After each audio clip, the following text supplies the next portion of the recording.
Hello everyone, welcome back to the another video of power BI. I hope आप लोग अच्छे होंगे। इस वीडियो में हम बात करने वाले हैं type of visualization in power BI. चलिए स्क्रीन शेयर करते हैं और आपको अलग अलग टाइप के विजुअलाइजेशन से इंट्रोड्यूस करवाते हैं। तो ये हमारा पावर बीआई है जहाँ पे हमने डेटा को लोड किया हुआ है और इसे कनेक्ट किया है। ठीक है, जब भी हमें कोई विजुअलाइजेशन डेवलप करनी होती है, रिपोर्ट बनानी होती है, हम जाते हैं रिपोर्ट व्यू के अंदर। ठीक है, यहाँ पे हमें विजुअलाइजेशन को डेवलप करना है। अच्छा, अब हम देखते हैं हमारे पास कितने तरह के विजुअलाइजेशंस हैं।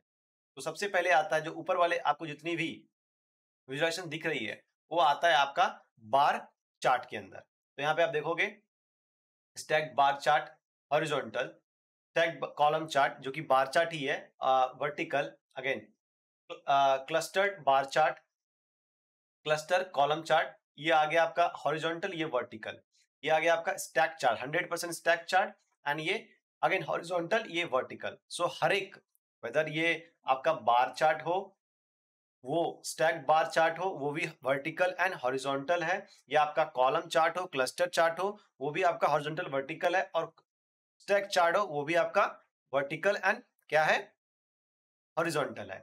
आप किसी भी चार्ट के बारे में आपको नहीं पता है तो आप उस पर कर्सर रख के उसके नाम को आप चेक कर सकते हो। ठीक है, नेक्स्ट आता है आपका लाइन चार्ट, उसके line chart, area chart, again stacked area chart, stacked area chart, ये दोनों बेसिकली दोनों में डिफरेंस क्या है। यह है स्टैक्ड एरिया चार्ट, यह है 100% स्टैक्ड एरिया चार्ट। ठीक है, दोनों का यूज क्या होगा, क्या कैसे हम इसको यूज करते हैं, उसके बारे में हम डिटेल में समझेंगे। नेक्स्ट है आपका line chart with bar chart, और ये दोनों ही सेम है। इसमें डिफरेंस क्या है, इसमें क्लस्टर स्टैक्ड है, ये कॉलम्ड है बेसिकली। ठीक है, नेक्स्ट ये आपका आता है रिबन चार्ट।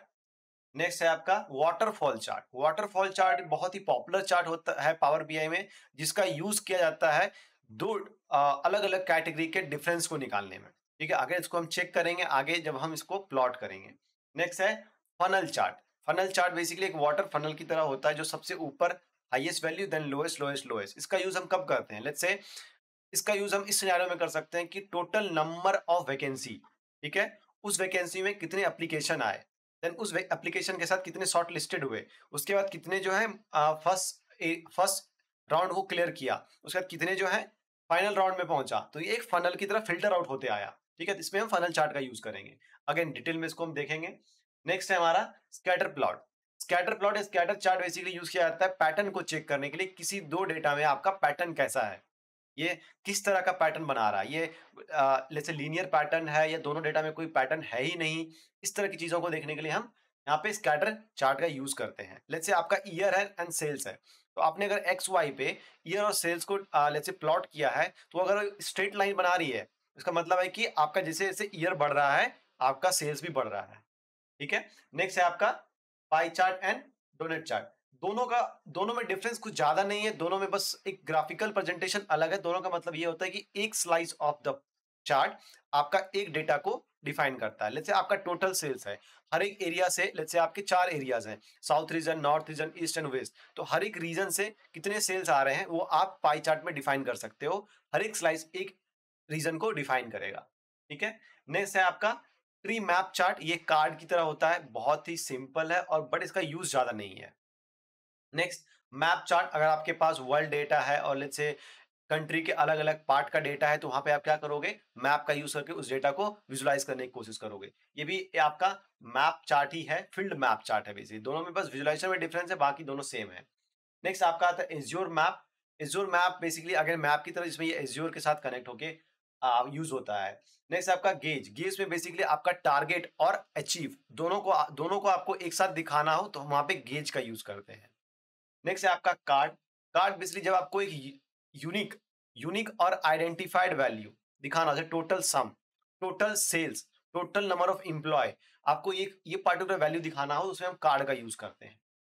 नेक्स्ट है आपका अगेन मल्टी रो कार्ड। ये दोनों सेम ही है, जैसे आपको दिखाना हो total sales, total revenue, total budget and total profit, तो आप तीनों को एक साथ दिखा सकते हो मल्टी रो कार्ड में। ठीक है, नेक्स्ट है आपका केपीआई। केपीआई होता है की परफॉर्मेंस इंडेक्स। अगर आपको अपनी कंपनी का कोई की परफॉर्मेंस दिखाना हो तो उसको हम केपीआई के अंदर रखते हैं। ठीक है। नेक्स्ट है आपका स्लाइसर, ये बेसिकली डेटा को फिल्टर आउट करने के लिए यूज किया जाता है। अगेन स्लाइसर एंड फिल्टर में क्या डिफरेंस है, ये एक इंटरव्यू क्वेश्चन भी है। हम जब आगे वाले वीडियो में इसको डिटेल में समझेंगे।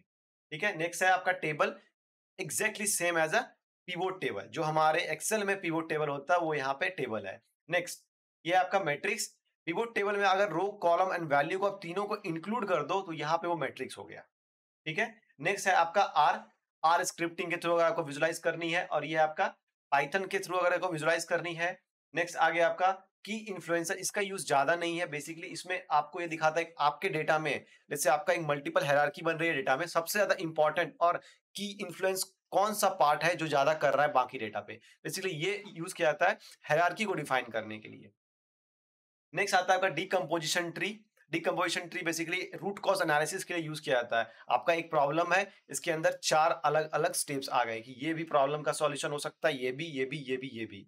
अगेन उसके अलग मल्टीपल रीजंस हो गए, मतलब एक चेन को बेसिकली ये दिखाता है। तो ये सारे बेसिकली हमारे विजुअलाइजेशन है जो हम आने वाले वीडियो में, अब आपको मैं ज्यादा वेट नहीं कराऊंगा, तो आने वाले वीडियो में हम स्टार्ट करेंगे विजुअलाइजेशन को स्क्रैच से। Thank you so much for watching, stay connected.